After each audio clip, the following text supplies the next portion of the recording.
Então, dando já início propriamente aos trabalhos, eu gostaria de convidar para compor a mesa de abertura do seminário os seguintes: o senhor José Francisco Bernardes Milanes, que é presidente da Associação Gaúcha de Proteção ao Ambiente Natural, a AGAPAN. Professora Sueli Goulart, representando a seção sindical do Andes na URGS. O professor Paulo Abdala, presidente da Sociedade Brasileira de Estudos Organizacionais. O professor Paulo Brack, coordenador-geral do Instituto Gaúcho de Estudos Ambientais, o INGA. O senhor Renato, creio que não deva ter chegado ainda. O senhor Renato Tafke Zenker, que é o presidente do Comitê Camaquã, não chegou. Representante da Associação dos Pós-Graduandos, o acadêmico Henrique Vieira, que vai compor a mesa junto com a gente. Isso aqui tá. Bom, então, bom dia a todos. Eu sou professor aqui também da URGS e faço parte do INGA, junto com outras entidades ambientalistas, aqui também a AGAPAN, o Francisco Milanês, né? A gente vem acompanhando essas questões de mineração. Então, vimos saudar e agradecer aqui o Rafael e todo mundo que está presente aqui, essa iniciativa que tem que continuar, porque essa luta é uma luta bastante dura contra o capital que quer utilizar os nossos territórios como uma forma de manter a exportação de matérias-primas e isso vai impactar de uma maneira tal a questão da sociobiodiversidade, que é um tema muito importante para nós. Então, estamos aí depois para debater esse tema com vocês. Obrigado. Em primeiro lugar, a AGAPAN está muito preocupada com esse evento que ressurge das cinzas como o fênix da mineração, que já aconteceu no passado na região e foi desastroso. Então, para pontuar inicialmente, eu queria dizer o seguinte: uma das coisas que as pessoas não se dão conta, a mineração é um processo perverso de extração que tem muito dinheiro, dá muito dinheiro no início e muito pouco no fim. E a recuperação ambiental é feita no fim. Quando chega na hora de recuperar, os caras não têm dinheiro. E isso é sistemático em todos os lugares onde há pedreira, a coisa é sempre assim. Aí os caras quebram, etc., e deixam o buraco. Segundo lugar, isso se fosse uma mineração indispensável. A questão que nós temos que discutir é qual é o desenvolvimento que nós queremos para o nosso Estado. O que está em jogo é o que nós queremos ser no futuro. Nós queremos ser uma mineradora, porque todos vocês têm milhões de vocações. Todos vocês.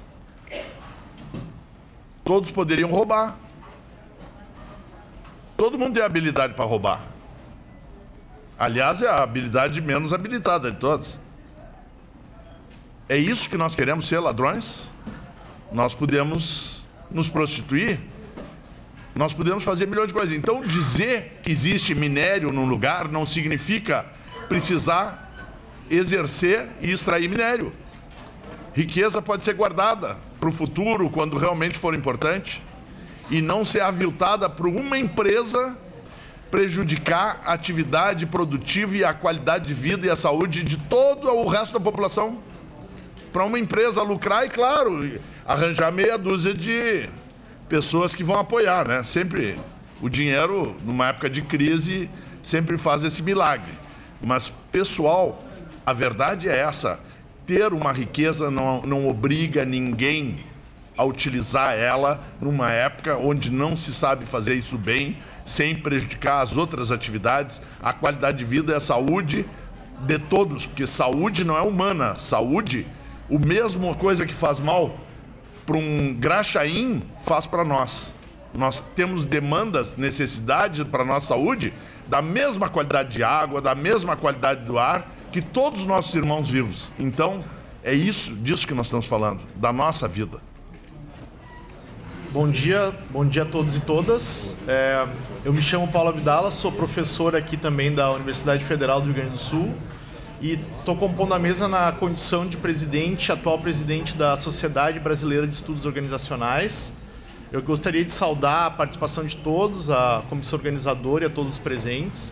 A Sociedade Brasileira de Estudos Organizacionais é uma sociedade que congrega pesquisadores e pesquisadoras do Brasil todo que trabalham sobre o tema da organização e da maneira como as pessoas se organizam. Então, um dos princípios e dos pressupostos da criação da sociedade é estar sensível aos temas importantes que envolvem o país e a toda a questão que seja sensível como um tema social relevante. Então, por isso a Sociedade Brasileira de Estudos Organizacionais está apoiando o evento, porque se a gente fala em organizar, movimentos sociais também são formas de organização, processos organizativos que interessam também a sociedade. Então, que tenham todos um bom evento e que seja muito produtivo esse dia de encontro aqui. Muito obrigado. Bom dia a todos e todas. Para a sessão sindical do Andes na URGS, é uma grande honra estar aqui nessa mesa hoje, apoiando esse seminário, organizado pelo grupo de pesquisa Organização e Praxis Libertadora, juntamente com os lutadores sociais pela causa do Rio Camaquã e contra a mineração no estado do Rio Grande do Sul. A nossa sessão sindical faz parte do Sindicato Nacional, o Andes, que é o Sindicato Nacional dos Docentes do Ensino Superior. O nosso sindicato, além de cuidar, de lutar pelas condições de trabalho dos docentes, também tem uma grande preocupação com os problemas sociais e particularmente com os problemas ambientais. Então, é nesse sentido que, no âmbito do nosso Sindicato Nacional, nós temos também um grupo de trabalho voltado especificamente para essas questões. Então, é o grupo de trabalho sobre políticas agrárias, urbanas e ambientais. E, no âmbito desse mesmo grupo de trabalho, e durante um congresso, um encontro regional, foi decidido também por um seminário que aconteceu em junho, em São Lourenço, que Rafael participou, Então, para nós, além de ser muito honroso participar, faz parte da nossa atividade. Um sindicato de professores é um sindicato de trabalhadores. E os trabalhadores têm que lutar pelas causas sociais, têm que lutar pela vida, como diz o nome desse seminário.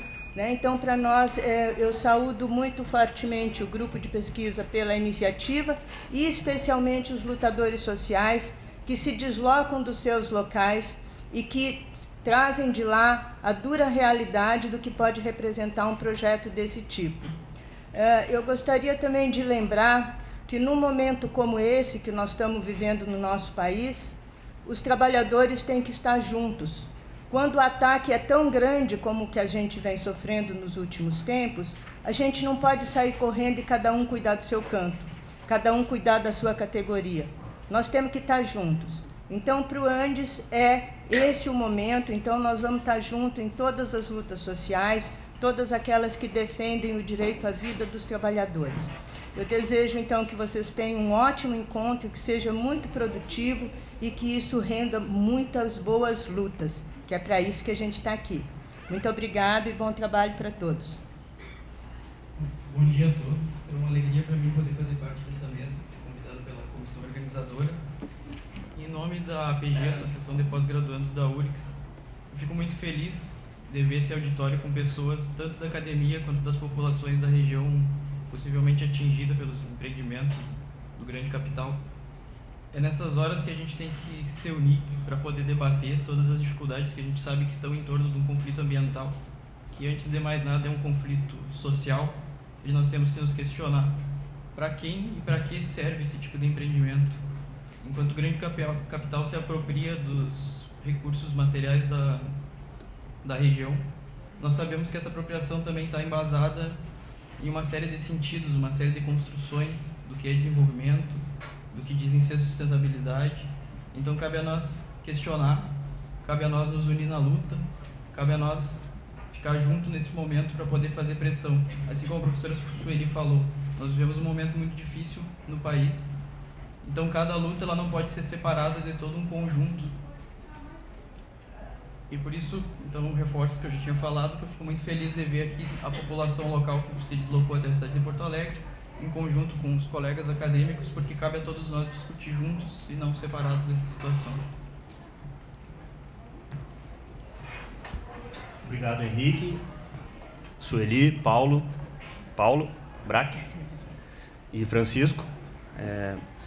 Agora eu peço licença, a gente vai desfazer a mesa de abertura. Gostaríamos de contar com a participação ativa de vocês ao longo do seminário, se for possível.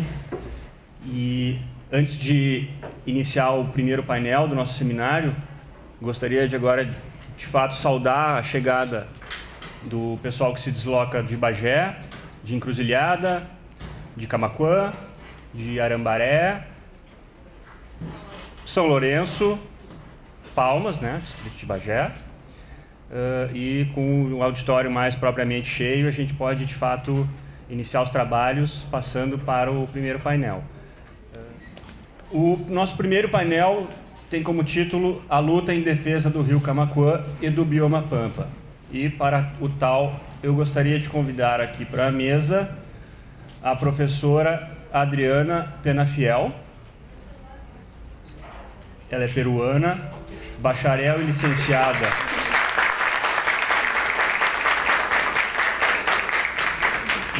licenciada em Administração de Empresas pela Universidade del Pacífico, mestre e doutora em Desenvolvimento Rural pela Universidade Federal do Rio Grande do Sul. Atualmente é professora adjunta da Universidade Federal do Rio Grande, a FURG, e atua nos seguintes temas: mineração, Peru, campesinato, desenhos e ontologias. Convido também a professora Jaqueline Durigon, é bióloga, licenciada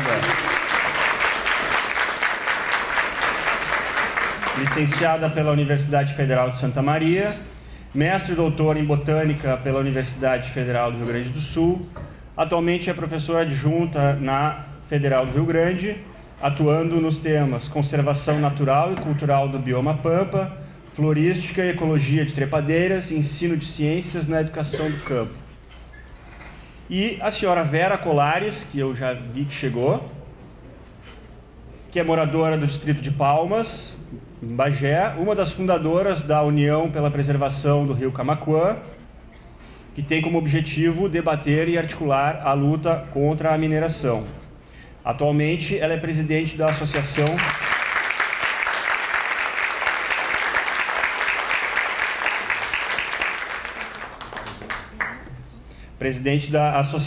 para a Grandeza e União de Palmas, a Agrupa.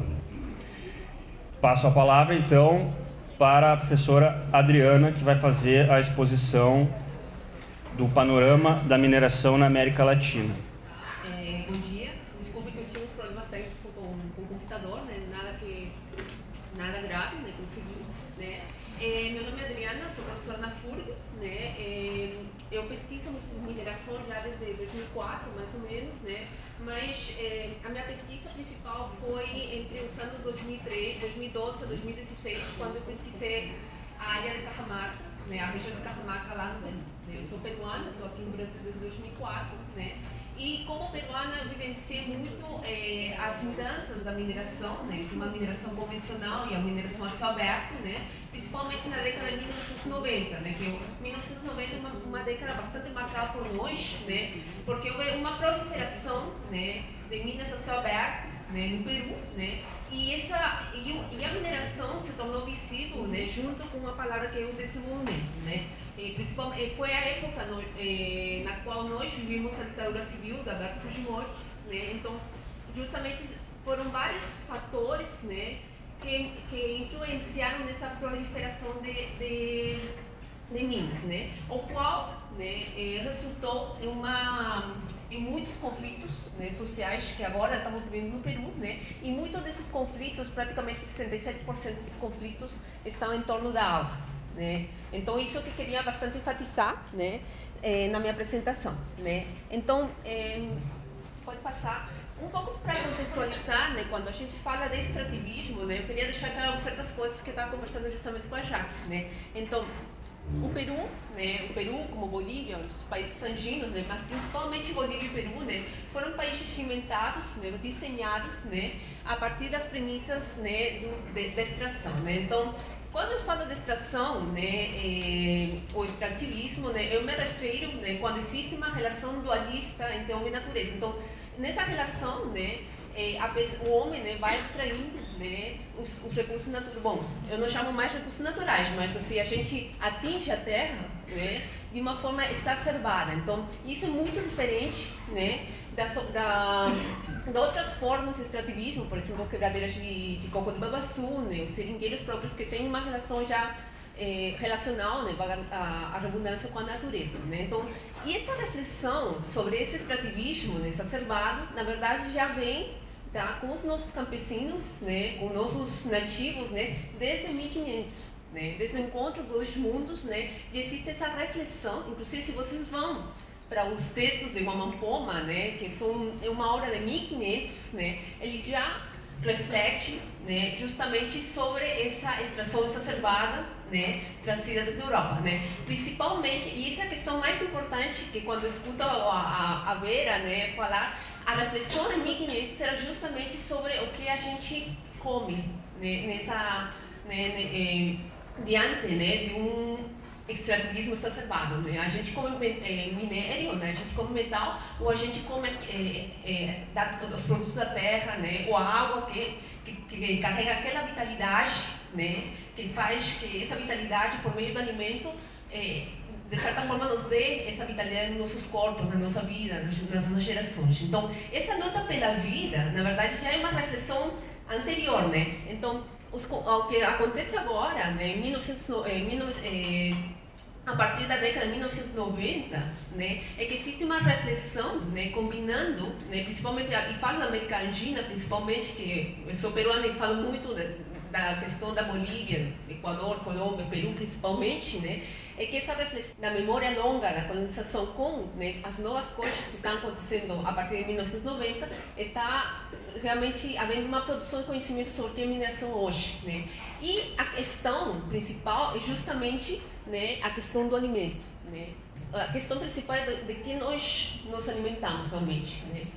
É da terra, né? É da terra ou minério, né? Então, muito do que os camponeses, né, quando eles saem, né, nas lutas, falam, né, nós queremos milho, nós queremos maíz, né? Mineira já na cotia, né, fora do país, né? Porque justamente, né, a nossa vida está em jogo, né, nesses conflitos, né? Então,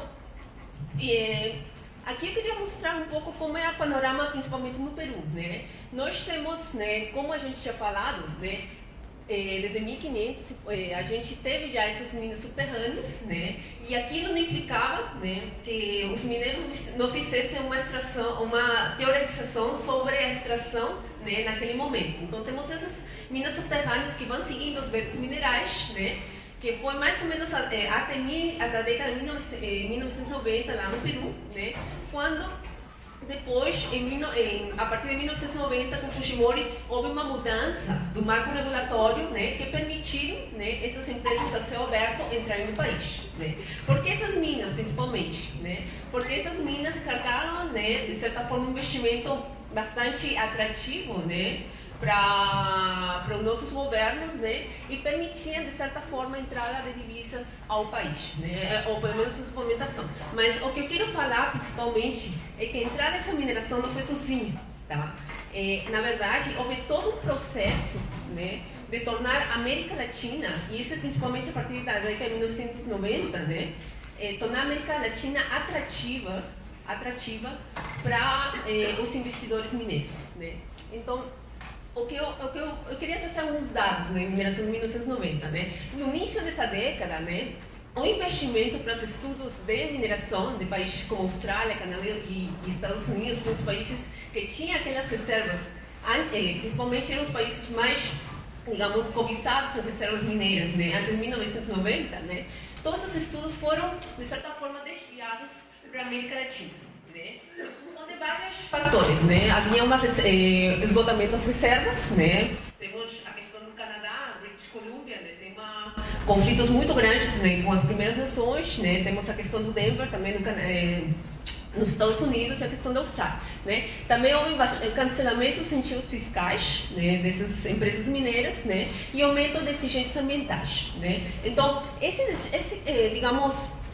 desvio, né, de certa forma motivou, né, para que a América Latina, pode passar por favor, né, de certa forma se tornara atrativo, né? Mas como tu torna atrativo, né, uma região, né, justamente mostrando as reservas minerais que essa região pode oferecer. Então, em 1990, na verdade, os estudos, né, de mineração foram fulminantes, né? Na verdade, já vinha de 70 e 80, na verdade, esses estudos, mas foi em 1990 que todos os estudos feitos por geólogos, inclusive nacionais, né, falando do Peru, né, ou de outras pessoas que faziam na América Latina, se tornaram muito cobiçados, né? Porque a ideia era justamente mostrar as reservas, né, minerais que a América Latina poderia oferecer ao mundo, né? Então, mais ou menos o que tenho aqui, entre 2013 e 2010, né, os orçamentos para os estudos da região têm se multiplicado mais de 5 vezes, né, passando de 566 milhões de dólares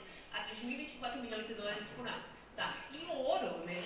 O ouro tem sido um metal, né, que recebe mais ou menos da metade do orçamento em estudos, sendo pouco investido, né? Então, em 1990 era a procura bastante do ouro, né? Tanto que o Peru sofreu essas consequências. Cajamarca, a região de Cajamarca, onde eu pesquiso, né? Cajamarca, Peru, na verdade, está aí, né, desde 1991, a maior mina da América Latina, da América do Sul, né, de ouro, né? E o projeto Conga, no qual eu vou falar na tarde, né, seria a reserva de ouro e cobre em conjunto, né? Ainda continuam sendo os metais de muita cobiça. Pode passar, por favor. Tá. Então, aqui eu queria mostrar uns dados, né, justamente sobre isso, né? Então, esse quadro é de um estudo da CEPAL. Aliás, a CEPAL é uma boa fonte de informação, né, sobre justamente a configuração da América Latina, né, na questão da mineração, e ele mostra praticamente os dados de 2013 a 2010, né? Então, aí aparece estudo de pressupostos mundiais, né, de exploração mineira, tá? Uma coisa, quando vocês vão para os estudos CEPAL, fala exploração, né, em espanhol, é diferente da exploração em português, tá? Exploração, né, na verdade, quando a gente vai estudar, né, não é exploração da atividade em si, né? Então, a exploração, na verdade, é a questão do estudo, né? E, na verdade, de uma porcentagem que aparece de 23... Perdão, aí não consigo enxergar. Eu vou passar aqui, tá? Das porcentagens aqui, né, da América Latina, que tinha 24%, ele de 2003 já havia avançado desde 1990 até 2000, já houve um avanço na América Latina, foi aumentando em 2010 a 27%, né? Já deixando, né, os países do Canadá baixou, né, por exemplo, de 22% baixou para 19% e outros países, né? Então, esse dado demonstra, né, como esse orçamento nos estudos, né, foram muito orientados à América Latina, né? Daí, dentro da América Latina, gente, né, tem os principais destinos de exploração mineira, né? E aí nós temos dois países, né, justamente Peru, que já tem uma tradição, né, mineira, conflituosa, muito conflituosa, né? O México, né? E aqui aparece o Brasil, né, já com 13%, né? 2010. Né?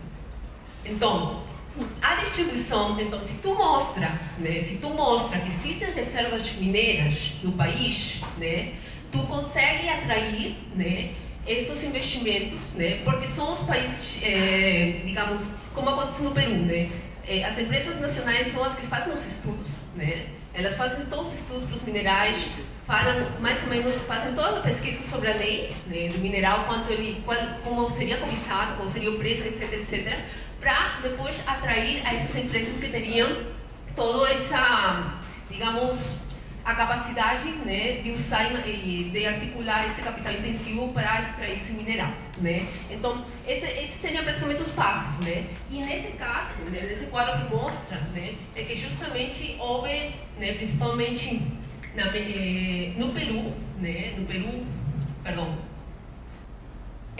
Peru que estava 11,3%, aí basicamente permaneceu um pouquinho estável, né? Mas o Brasil, na verdade, que não aparece, né, no ano 2000, aqui aparece, né, com 13%, né? Então, muitos dos estudos da CIPAL, é bem interessante que eu estava revisando, né, aparece aos pouquinhos o Brasil, né, a terceira dos minerais do Brasil, né, o Peru já tem, né, já tinha os estudos minerais em 1990, então talvez não vemos tanta variação, mas o Brasil vai aparecendo, né, em outros momentos, mostrando, né, essa capacidade de reservas, né, justamente para articular esse investimento, atrair esse investimento de fora, né. Então, quando a gente fala mineração de desenvolvimento, né, muitas das críticas que a gente faz, né, é que, e aí eu cito um autor que é o Gustavo Lins Ribeiro, da Universidade de Brasília, né, que essa junção, né, entre mineração que aparece muito em 1990 e desenvolvimento, né, não é uma coisa natural, senão é uma aglomeração, uma conglomeração, né, entre, né, essas empresas mineiras, né, e justamente o Estado, porque o Estado que justamente faz ou muda todo esse marco regulatório para facilitar a entrada dessas empresas, né? Então isso aconteceu muito no Peru, né? E aconteceu, se vocês têm os estudos do CEPAL com outros países, né? Então não é à toa, quando eu vejo agora as notícias do Brasil, né, e a questão, né, da última notícia, né, da reserva, né? Então são coisas muito parecidas que a gente já sofreu em 1990, né? Então a gente tem que criticar, né? Porque quem diz, né? E isso é uma crítica que no Peru aos poucos a gente está fazendo, né? Quem diz que nós temos que crescer 3, 10, 5 ou 20%, né? Quem diz isso? Né? São as empresas mineiras, né? É a conglomeração entre o Estado e as empresas mineiras, né? Ou é uma questão nossa, nacional? Então, essa questão, né, levanta questões de poder, né? A forma como a mineração está entrando e está, de certa forma, se proliferando na América Latina, tá? Né? Então, aí eu queria retomar sobre o marco regulatório de 1990, tá? Voltando para o estudo CEPAL e também na vivência quando eu estava no Peru, né? Na América Latina e Caribe, né, a década de 1990, né, se distinguiu, né, por reformas de marco político e regulatório, né, orientadas a atrair investimento privado, tá? Então, no setor da mineração, estas reformas se caracterizavam por oferecer incentivos tributários, né, por períodos prolongados, né? E no caso peruano foi ainda pior. Né? Além de mudar o marco regulatório para facilitar, né, a entrada dessas empresas mineiras, né, em 1993, né, no governo de Fujimori, né, houve uma mudança da Constituição. Né? E nessa mudança da Constituição, as terras que pertenciam aos campesinos, né, e as comunidades nativas e as comunidades camponesas também foi mudada, de forma de que as comunidades pudessem, de certa forma, ter facilidades para vender a terra, né, para as empresas. Então, eram duas coisas, né? O marco, na verdade, regulatório foi totalmente mudado, mas também a defesa das próprias comunidades, né? Que tinham seus direitos, né? Mas a partir de 1993, com essa nova Constituição, se viram fragilizados, né? Então, isso aconteceu, isso fez, né? Pode parar, acho que pode passar mais um. Tá. Isso fez, né, que o Peru praticamente, né, tivesse, né, um 20,42%, né, do seu território, né, concessionado, né, para mineração. Né? O território, né, onde moram as comunidades campesinas. Né? Pode passar, por favor. Né? Por exemplo, na região de Cajamarca, né, onde eu moro, né, onde eu fiz pesquisa, morei aí também, né, onde eu fiz pesquisa, né, praticamente na região de Hualgayoc, né, quase 100% está concessionado em mineração, né? Pode passar, por favor, né? E nesse mapa aqui a gente vê, a figura não está muito boa, né? Mas vocês podem ver que 48,62%, né, está concessionado, né, acima, né, de comunidades campesinas. Tá? Então, imaginem vocês os conflitos que a gente vive agora. Porque essas concessões, na verdade, né, que partem dos denúncias, a gente fala denúncia, né, quando alguém, né, delimita, né, esse setor para exploração, na verdade já passou, já tem toda a licença, né, para essas empresas continuar com esse estudo. Né? E muita da resistência né, e da luta das pessoas agora não deixar as pessoas entrar no território, né? Nem para pegar uma pedra, porque sabem que isso parte do estudo, né, para poder viabilizar algum tipo de concessão. Né? Então, na América Latina, tá? Se vocês vão para esse site que está aqui abaixo, né, vocês podem ver que isso não é exclusivo do Peru. Na verdade, todas as reformas que a gente teve, né, Peru, Chile, Argentina, né, Colômbia, né, configurou, né, de que houvesse essa quantidade de projetos. As bolinhas amarelas são os projetos de mineração que estão ocorrendo, né, na América Latina. Praticamente assim, como nós temos a mineração aqui na cordilheira, né, principalmente pela esse golpe que tem entre as placas tectônicas, né? Então vocês veem que toda essa parte mais na parte mais da esquerda do Oceano Pacífico, né, onde está a placa de Nazca para cima, né, onde tem os projetos que já a gente está, né, sofrendo desde 1990, né, para cima, né, mas os projetos que estão na área do Brasil, que também não são poucos, né, que estão aí nos pontinhos amarelos, né. Então esse quadro, na verdade, configura uma série, né, de conflitos, né, em torno da terra, em torno do que comer e principalmente em torno da água. Tá? Então, na página do OCMAL, que é o Observatório de Conflitos Ambientais, né, em torno da mineração na América Latina, tá? Vocês podem ver aqui, e se vocês entram no site, bem interessante, porque vocês podem ver por país, tá, quais são os conflitos que estão, né, em vigência, né? Porque os conflitos passam, eles qualificam os conflitos por um processo, né? Mas nesse caso estão pontuados aqueles que estão esses conflitos que estão vigentes hoje em dia, né? Então nós podemos ver aqui que 37 conflitos, né, estão vigentes, estão no Peru, 37 no México, já 20 no Brasil, entre outros conflitos que não foram identificados, né, pelo observatório, tá? Então esse é um dado interessante, né, de justamente como para fazer uma relação, né, em toda essa configuração da América Latina vista, né, como um território, né, de reservas de recurso minério, né, com os conflitos que a gente está vivenciando com as comunidades, principalmente campesinas, né, com comunidades nativas, né, as comunidades que vivem da terra. Né. Tem 2 minutos, tá? Beleza, tá. E isso tem se configurado principalmente nos conflitos socioambientais, né, que seria 67% que seria a mineração, né, proveniente da mineração no Peru, né, e desses 60%, né, justamente a questão da água é o mais vital.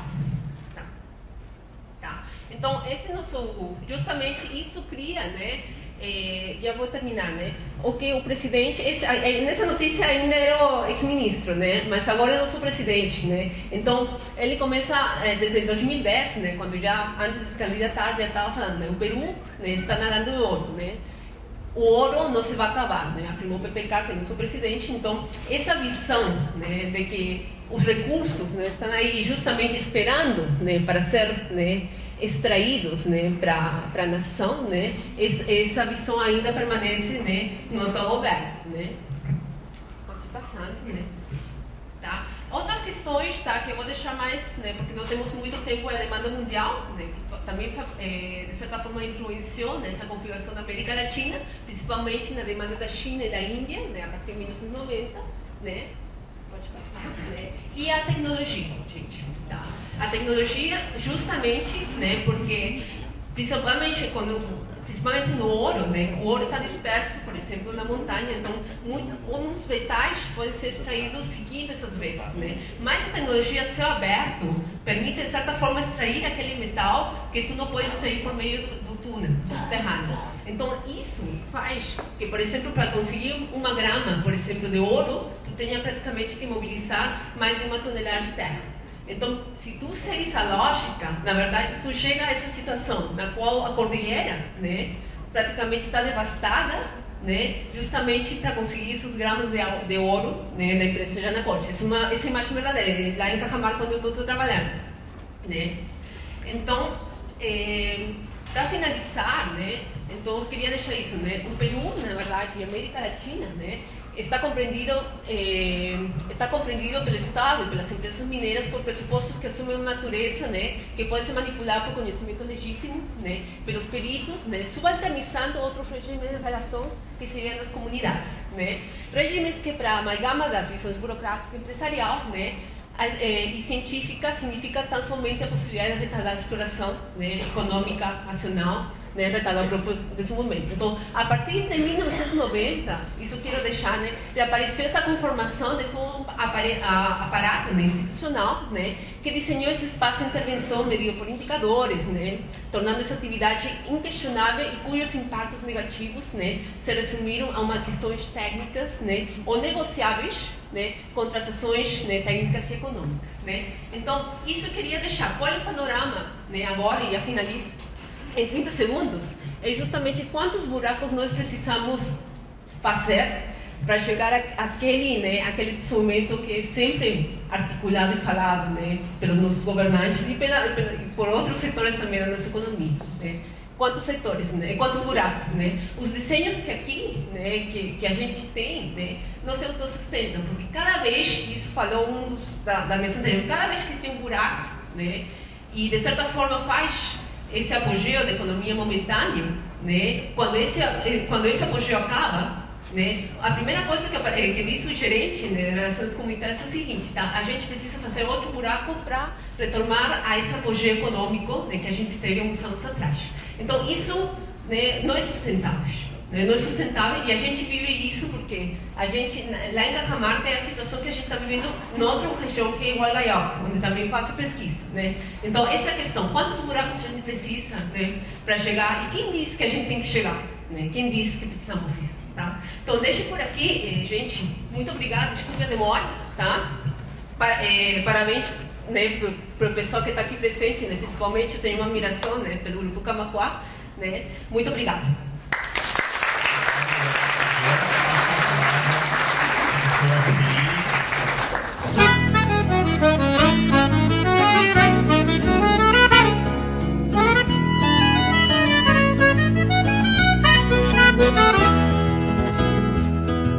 É de vereda, parceiro, que o golpe firma na trança. Se o braço busca distância no estender da canhada, uma terneira bichada que achata cola por conta. Ritual gaúcho na estampa desta querência sagrada. É de vereda, parceiro, com a bota sempre estrivada, que aparta um boi na invernada pra garantir o sustento. Chapéu tapeado com vento, num barbicacho apertado e um peleguito virado.